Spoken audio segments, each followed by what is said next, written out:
Simkuring bareh serioskeun kajadian baheula di Jawa Tengah. Ibu-ibu, bapak-bapak, aya hiji jalmi anu kalintang beungharna. Harta kakayaanana anu kalintang seueurna. Bro di juru, bro di panto, ngalayah di tengah imah. Ai jenenganana eta si jalma teh nyaeta Ki Narilan. Ari pamajikanana nyaeta jenenganana Nyi Masnud.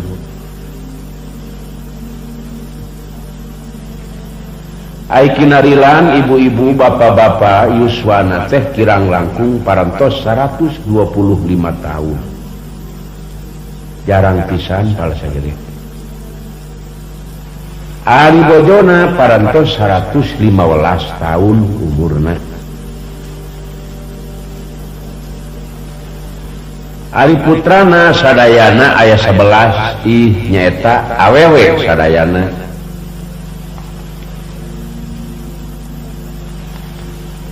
Ibu-ibu, bapak-bapak, namun ieu Ki Narilan teh sareng Nyi Masnud sobar tawakal ka Allah. Sareng harta kakayaanana teh istuning ditasarufkeun kana jalan Allah Subhanahu wa taala. Ki Narilan seuring pisan bugah wengi ngalaksanakeun salat tahajud.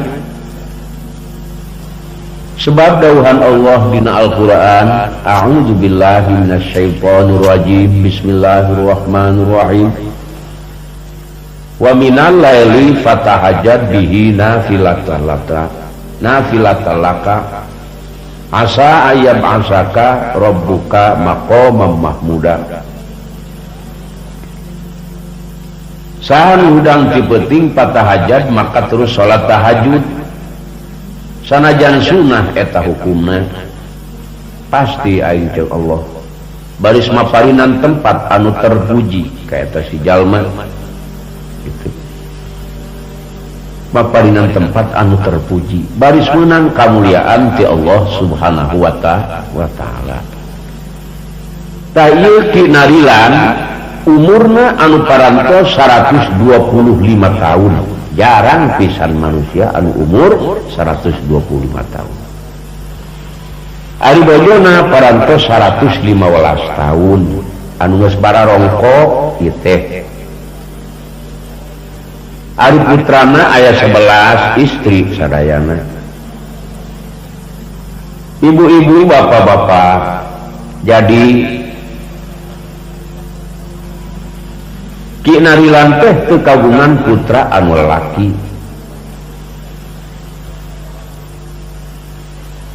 Ngaranna anu sakitu poharana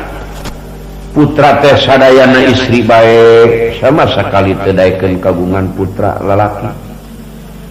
Nya Ki Narilan teh siang kalayan mengi teu aya deui anu diemut ku anjeunna ku hoyong kagungan putra anu lalaki. Jadi manehanana Ki Narilan ngalamun mabeurang teuting kulantaran manehanana ku hoyong kagungan putra pamegat ngan ditingali syariatna ieu bojona atuh kumaha da parantos bongkok yuswana parantos 115 tahun. Nya Ki Narilan teh bingung ku hoyong kagungan putra anu pamegat, putra lalaki jeung hayang boga anak lalaki teh anu soleh anu bisa nyalametkeun ka indung bapa ti dunya sampai ka alam akhirat. Tah kitu sebab lamun urang teu boga anak anu soleh teh bahaya cek Ki Narilan Nyi Masnud. Kumaha atuh cek Nyi Masnud? Dalah dikumahakeun da urang teh kagungan putra mah seueur aya 11 namun teu aya nu pamegat. Ayeuna kumaha atuh pan kuring parantos sakieu kolotna. Ayeuna aki make hayang boga anak lalaki kalayan anu soleh nak mungu syariat mah atuh da parantos repot tapi keukeuh ceuk kinarilan aing mah euy ku hayang boga anak lalaki sarta anak anu soleh sebab pandangan aing teu bisa nyalametkeun dunya akhirat lamun lain anak anu soleh ya nini denge ye itu nya dikumahakeun atuh geus kieu aya nama ni aki tetep rek nyareat pokona mah aki nyuhunkeun izin nek kawin deui geus lah sugan kanu ngoraan mah bisa sugan akang teh anakan deui sakitu cing kumaha ayeuna panangan Nyi Masnun da ngaran-ngaran jeung anjeun mah meureun moal boga anak deui cenah urang teh da sakitu nu geus kabongkokanna mah paladirin ieu teh kinarilan aya rancana naik nikah deui dedeh teuing ye Nyi Masnun guling gasahan berang penting ku mung aing diwayuh ku mung geus kolot ieu teh Kang kudu atuh cing ngukur maneh era awak mani geus bongkok pisah sapira kuna atuh ieu Nyi Masnun keukeuh ku mung da geus kolot era ka batur kinarilan keukeuh sebab hayang boga anak anu soleh hayang boga anak anu bisa nyalametkeun dunya rauh akhirat Nyi Masnun keukeuh ku mung diwayuh anu akhirna ieu Nyi Masnun usaha satekar tanaga manehanana dongkap ka hiji dukun atawa ka amu paraji menta diilik ieu teh patuanganana menta disangsurkeun nya neangan dukun neangan amu paraji barang kapendak amu paraji assalamualaikum waalaikumsalam Gusti ma arek ka mana kieu cenah mate nyai coba pangyangsurkeun pianakan ieu ma jeung pangnempokeun sugan ai maneh mah bubuhan itu nah ieu mah teh bakal deui ieu teh gaduh putra nah moal ieu teh emak ieu aduh anu sakieu bongkok nanya emak ai kitu kumaha di ieu teh coba pangilikeun barang disangsurkeun ku eta dukun ku paraji teh aduh nini pi anak ka nini teh aya keneh namun ngan hiji deui aya keneh ngan hiji deui eta Nyi Masnun bunga anu amar wa tasuta Gusti lamun bener mah aya keneh kira-kirana ya awewe lalaki nyai duka rupa-rupana mah cenah pi anakan teh lalaki cenah nini heueuh deudeuh teuing tah duit hop jeung maneh ya bunga nini mah asal ulah dicandung bae cenah geus kolot ja isin ieu artina si aki make hayang boga anak lalaki teras para sadedek ya Nyi Masnun teh laporan ka si aki naon Nyi Masnun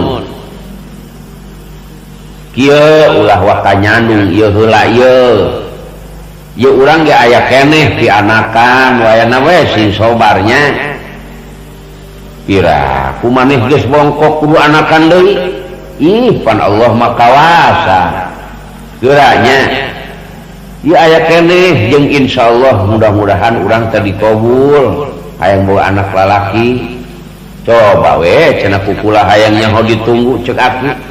tapi lamun bener-bener teu anakan deui mah jeung teu aya taksiran anjeun geus bongkok nah anjeun teu eta ngeunah ngandung budak geus bongkok kitu teu era teu gore teu era cenah kuring mah eta sinininya 115 tahun jelas tetela mareuneuh deui eta jalma kabeh pada bingung pada bengong eta nini geus bongkok make reuneuh deui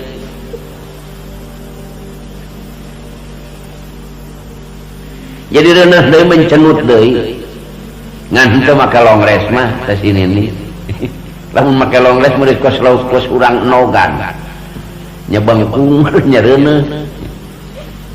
tah eta Nyi Masnun teh jadi reuneuh deui waduh si aki bungah bener nih atuh ai kitu mah euy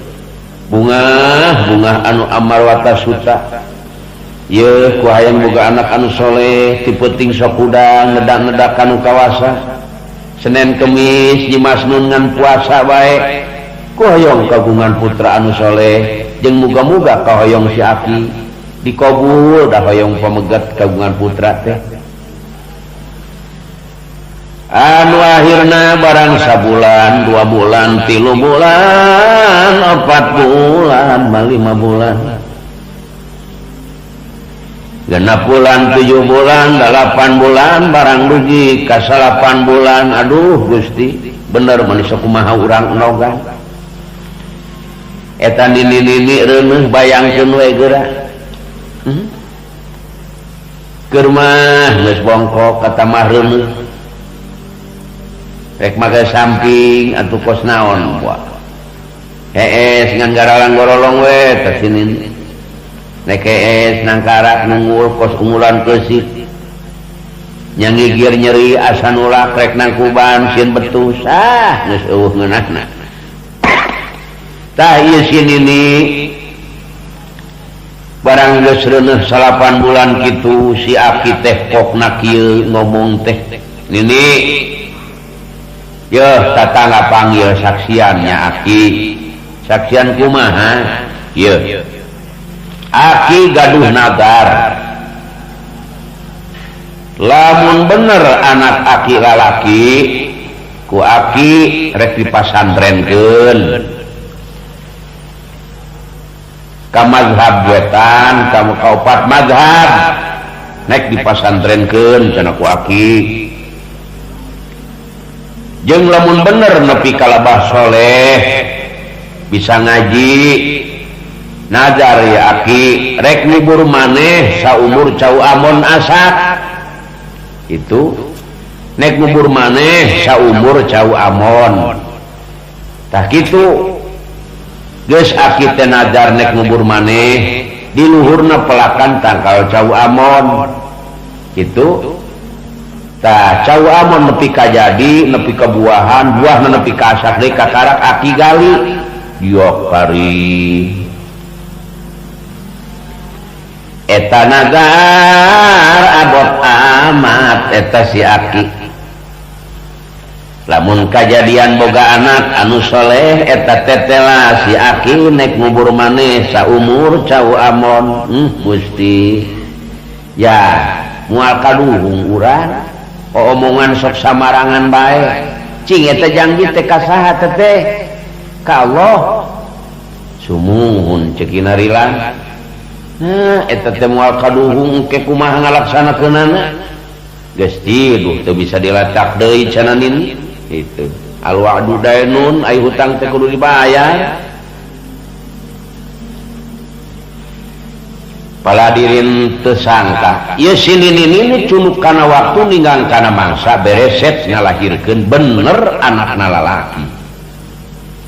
jeung kasep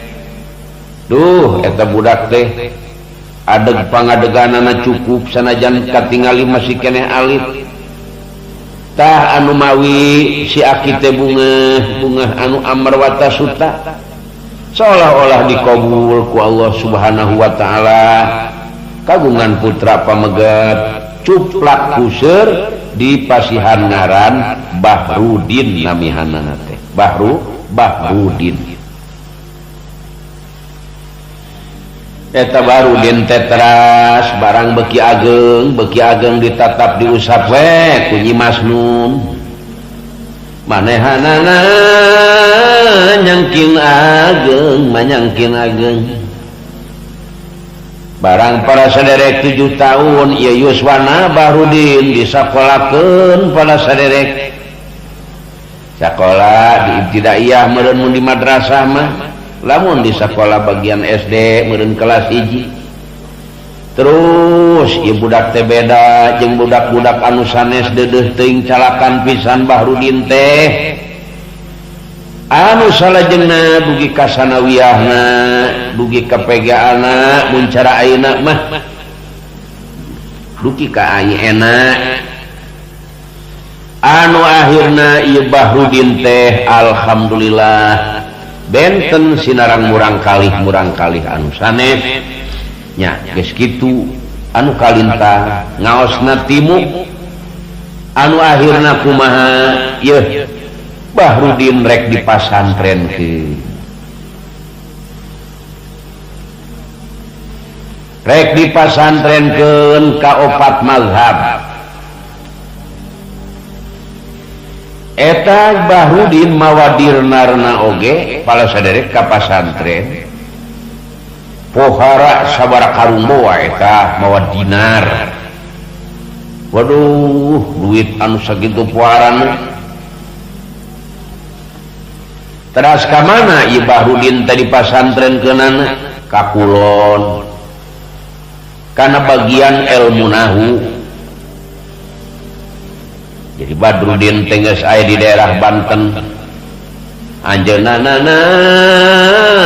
keur ngaos bagian ilmu nahu bangsa kitab Amil Jurumiyah oge kitab Syaraf Alfiyah Imriti Mulhat Usmuni Fatul Jalil Mugdin Labid Syekholid Sujur Kaprawi Mutamimah Kawakib bagian ilmu nahu diaos ku Bahrudin asal wengi hudang ti peuting Allahu Akbar salat tahajud beres salat tahajud si beungeut ku cai mata Bahrudin teh nyuhunkeun ilmu anu manfaat Allahumma sholli ala nuril anwar wa asiril asrar watil yaqinul agyan wa miftahi babil yasan sayyidina Muhammadinil mukhtar walihil atan wa ashabihil ahyar adadani amilahi wa ibdoli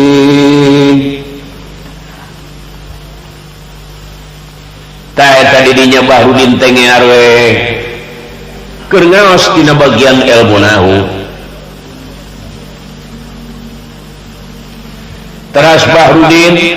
sadayana bagian ilmu nahu parantos aya sadayana dialap ti guruna anu akhirna ieu Bahrudin teh hoyong ngaos kana bagian urusan riwayah saur mama ajengan kasep Bahrudin ilmu ti mama parantos ka anjeun sadayana alhamdulillah katan katingalina bagian ilmu nahu anu sakitu maneh teh pasegina tapi lamun ayeuna anjeun hayang urusannya hokana bagian riwayah kudu kawetan jang masantren tah anu akhirna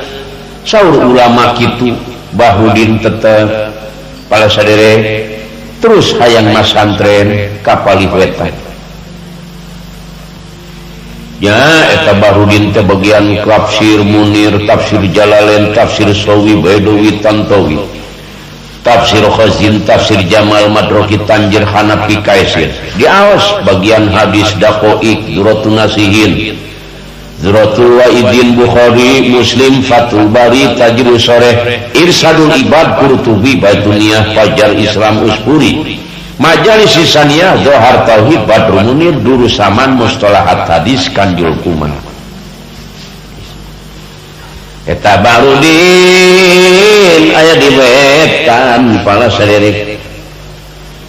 eta Bahrudin teh getol taya inggana masantren ti peuting tara sare istuni ngamal bae